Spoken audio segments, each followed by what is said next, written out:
Graça e paz, família, graça e paz, meu querido amigo e meu amado irmão. Gratidão damos a Deus pela oportunidade de sempre, ou de outra vez, ou de mais um dia, estarmos aqui na tua companhia e diante do Senhor, né?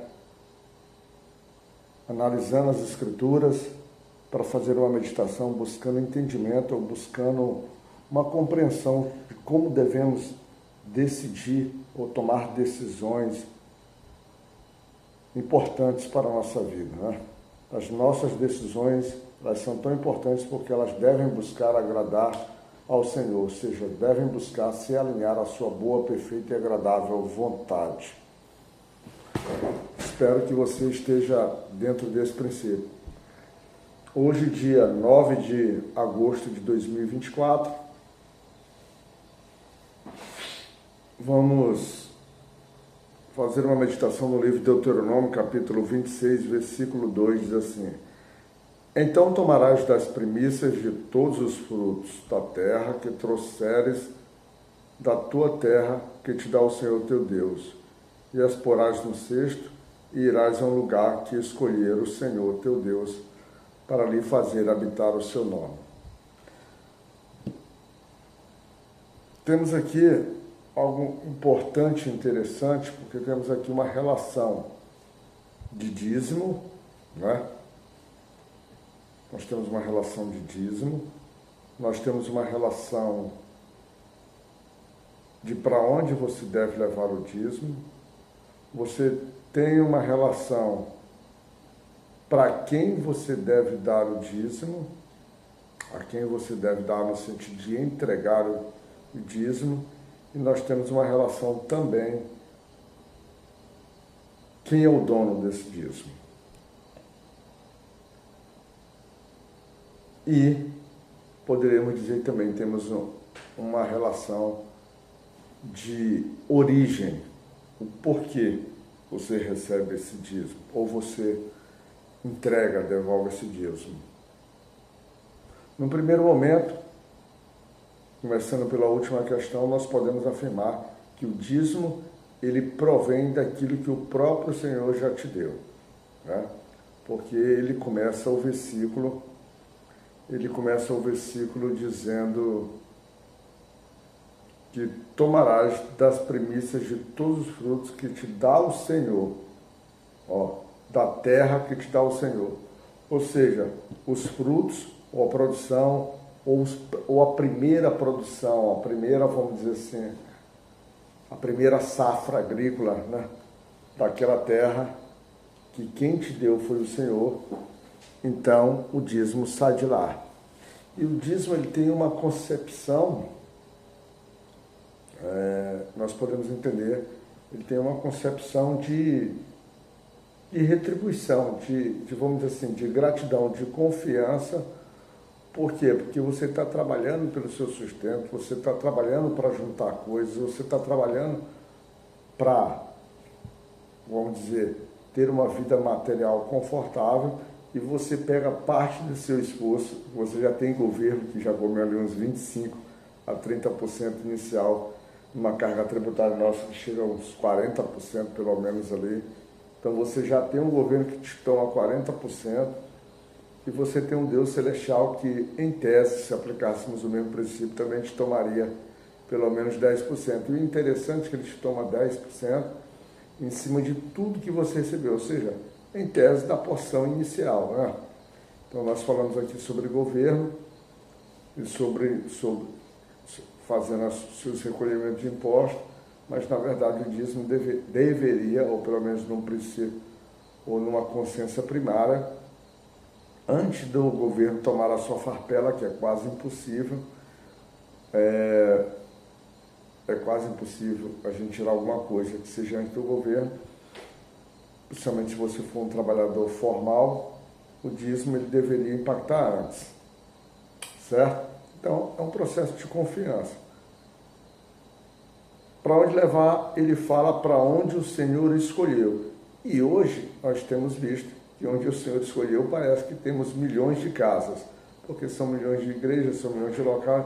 Aqui não, aqui nós tínhamos um templo que que basicamente era o tabernáculo e, por consequência, depois o templo de Jerusalém, que era a casa do Senhor, a casa do tesouro, né? Seria um ambiente específico dentro do templo de Jerusalém. Mas como temos diversas denominações, diversos sacerdotes que surgiram não, vamos dizer assim, não alinhados ao conceito, à tradição da tribo de levitas, nós temos então que a casa do Senhor, ou a casa do tesouro, se multiplicou bastante. Então nós temos aí uma dificuldade de dizer exatamente para onde levaria, mas como? Se você congrega em algum lugar, então um conceito para você é que ali onde você congrega é a casa do Senhor, o templo de Deus, né?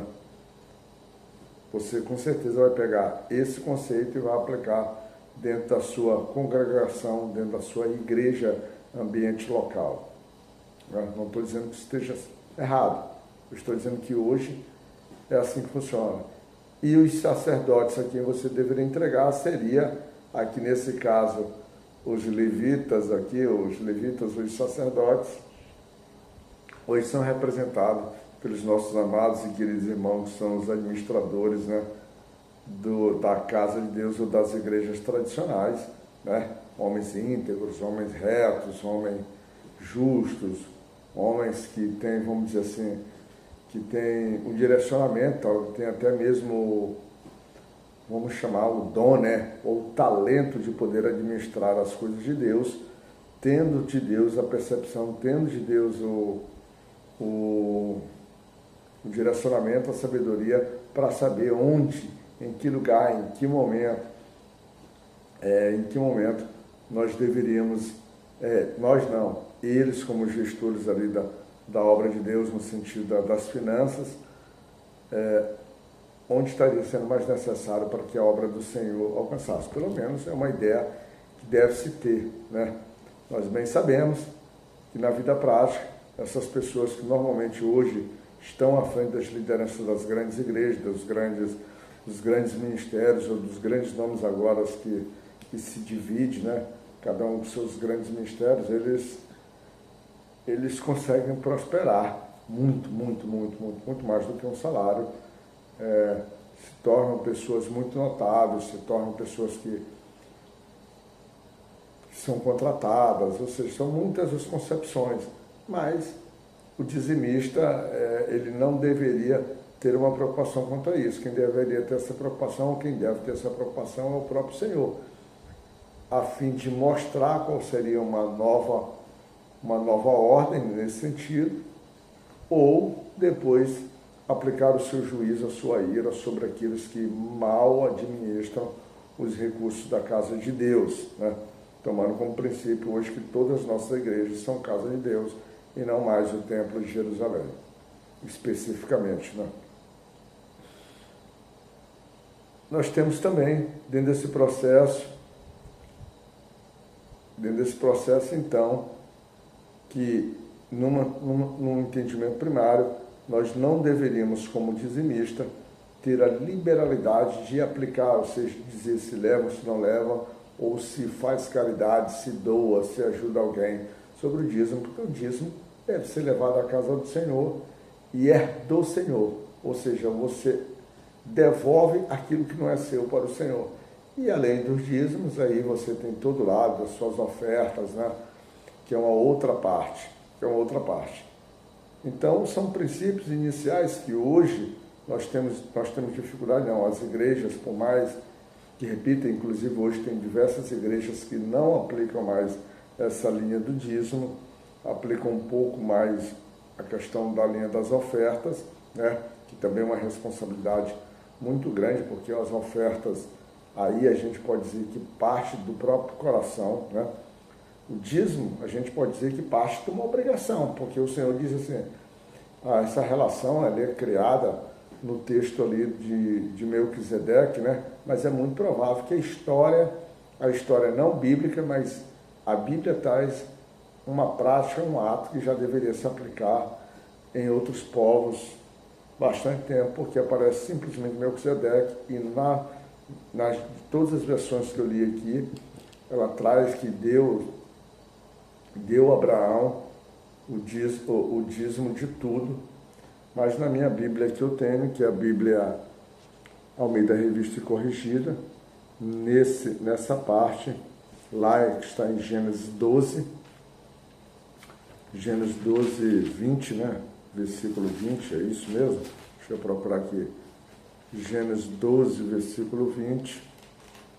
Eu tive até dificuldade de entender quem era que dava o dízimo. Quando aparece Melquisedeque, já que eu já ouvi diversas pregações sobre isso, não, 12 não, 14 e 20, ele diz assim, ó como é que está escrito nessa Bíblia.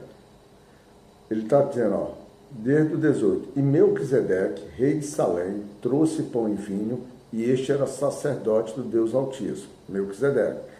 E bendito seja o Deus Altíssimo. Do Altíssimo. E abençoou e disse, ou seja, ele está falando em Melquisedeque, diz, e Melquisedeque abençoou e disse, bendito seja Abraão, Deus do Altíssimo. Então nós estamos vendo que Melquisedeque está falando, o possuidor dos céus e da terra. E continua, e bendito, ou seja, continuando uma narrativa de Melquisedeque, bendito seja o Deus Altíssimo, que entregou os teus inimigos nas tuas mãos, ponto, aí, e deu-lhe o dízimo de tudo. Ou seja, ele está falando de Melquisedeque, ele bota um ponto depois, e deu-lhe o dízimo de tudo, um ponto continuando no mesmo período. Aí, na minha mente, deu uma confusão de, poxa, quem que deu-lhe o dízimo de tudo? Mas em todas as Bíblias que eu li, né, há um consenso geral que esse deu-lhe o dízimo de tudo, justamente é Abraão dando, porque Melquisedeque aqui aparece como sacerdote, se ligando então a uma prática que muito provavelmente se fazia durante todo. Em resumo de tudo isso, ainda uma aplicabilidade, e aí nesse capítulo que nós estávamos lendo de Deuteronômio número 26, que traz esse princípio, né, essa normatização da tua preocupação, da tua vida prática, né, da tua atenção, de dizer assim, ó, parte do que você tem hoje, na verdade, a palavra de Deus diz tudo é dele, mas ele nos permite fazer uso, né, sermos administradores, sermos mordomos dos seus bens, vamos dizer assim, nessa mordomia, vamos dizer assim, ó, 90% vai e faz uso para ti, né? Mas 10% você me devolve porque não é teu, é meu, tu guarda. É como se ele emprestasse para a gente fizesse render, ganhasse os 90% e desse apenas, devolvesse o que ele deu sem juro. E na verdade os nossos juros, vamos dizer assim, as correções monetárias seriam as nossas ofertas, né? Seriam nossas ofertas, vamos dizer assim, né? Isso materialmente falando, fora a nossa adoração, fora o nosso trabalho, fora o nosso amor, fora a nossa devoção, fora toda a parte espiritual que se envolve, que também não deixa de ser parte disso. Mas aí a gente não se trata mais de 10%, se trata de todo o nosso ser, porque a própria Bíblia também fala sobre que Deus quer tudo da gente. E além disso aqui, existia o dízimo dos 3 anos lá, que seria, por exemplo, a gente pegar a parte aí sim, a gente deveria, nessa liberalidade também, há um entendimento doutrinário nisso, que além do dízimo tradicional, aqui muito claramente não consegui enxergar 100% dessa forma, mas há a tendência de se entender que você tira o dízimo normal, você tem esse dízimo, cada 3 anos, seria quase como se fosse ofertas. Seria como se fosse oferta, mas agora não ofertas dadas, por exemplo, à casa de Deus ao Senhor, mas ofertas que você repartiria entre os irmãos, entre os necessitados, entre os órfãos, entre as viúvas, ou seja, se pegar agora o que efetivamente é seu, o que te sobrou, e você a cada 3 anos, vamos dizer assim, dar condições para aqueles que não têm sobreviver. Em resumo, a gente tem que ter, fica aqui no nosso coração, para o teu coração, para o meu coração, né? Que a gente tem que ter um coração voltado, tanto a reconhecer que temos parte do que temos em nossa posse não nos pertence, que aquele atributo dízimo, e que daquilo que nos pertence, tudo pertence ao Senhor, Ele também nos institui a sermos generosos, sermos caridosos, sermos bondosos. Acho que isso tem até lá em Provérbios 7, aquele que diz, aquele que tem muito e que retém, que fala uma coisa assim, vamos dizer assim, quase como se fosse um miserável, aquele que tem pouco e distribui como prospera. Não lembro o versículo, não sei se é Provérbios 7 ou é Provérbios 11, tem lá em Provérbios algo nesse sentido. Por fim, eu quero deixar para que você medite, reflita. Não vou dizer que você deva dar o dízimo, que você deva ofertar ou não.